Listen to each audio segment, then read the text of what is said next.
Penyakit-penyakit yang dipandang dari segi pendeta Kristen dan segi medis dokter.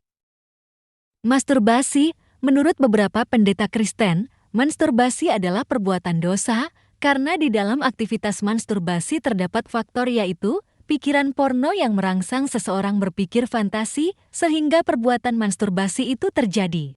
Sedangkan dalam segi medis manfaat masturbasi yaitu mencegah stres, mencegah prostat, asalkan tidak ada efek kecanduan, masturbasi diperbolehkan dalam kesehatan. Kedua, penyakit bisikan tanpa wujud. Menurut pendeta Kristen, penyakit bisikan tanpa wujud adalah bisikan setan atau bisikan roh jahat. Itu membuat penderitanya tidak berpikir jernih karena segala tingkah lakunya dipengaruhi oleh iblis dan kondisi itu hanya sembuh dengan nama Yesus. Sedangkan dalam segi medis bisikan tanpa wujud adalah penyakit skizofrenia yang terjadi ketika penderita mendengar suara yang merupakan halusinasi yang membuat penderitanya tidak berpikir jernih. Sehingga paling parah penderita akan bertingkah sesuai perintah suara halusinasi itu dan obat dari skizofrenia adalah psikiater dan resep obat.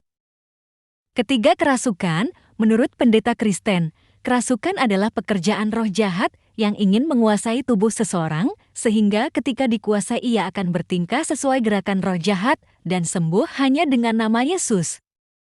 Dalam segi medis, kerasukan atau dikenal dengan possession trance disorder adalah orang yang kehilangan identitas pribadi dan hilangnya kesadaran penuh dari lingkungan sehingga ia merasa terkendalikan oleh sesuatu. Kerasukan juga mirip dengan penyakit DID karena penderita ini merasa ada beberapa kepribadian pada dirinya dan tanpa sadar ia seringkali dikendalikan orang pribadi lain dalam tubuhnya dan kehilangan pribadi aslinya untuk sementara waktu. Penyakit possession trance disorder dan DID hanya bisa diobati dengan psikiater dan resep obat. Kerasukan juga terjadi dalam Alkitab ketika seseorang kerasukan legion dan Yesus mengusirnya, lalu menurutmu mana yang kamu percaya? Pendapat medis, Alkitab, atau pendeta Kristen? Jika kalian mengalami salah satu dari penyakit itu, manakah yang kamu butuhkan? Obat, psikiater, pendeta, atau Tuhan Yesus? Jika Anda hanya membutuhkan dokter psikiater, lalu bisakah Anda hidup tanpa kesembuhan Yesus? Jika kamu butuh kesembuhan Yesus, bisakah Anda tanpa obat dokter? Coba jawab.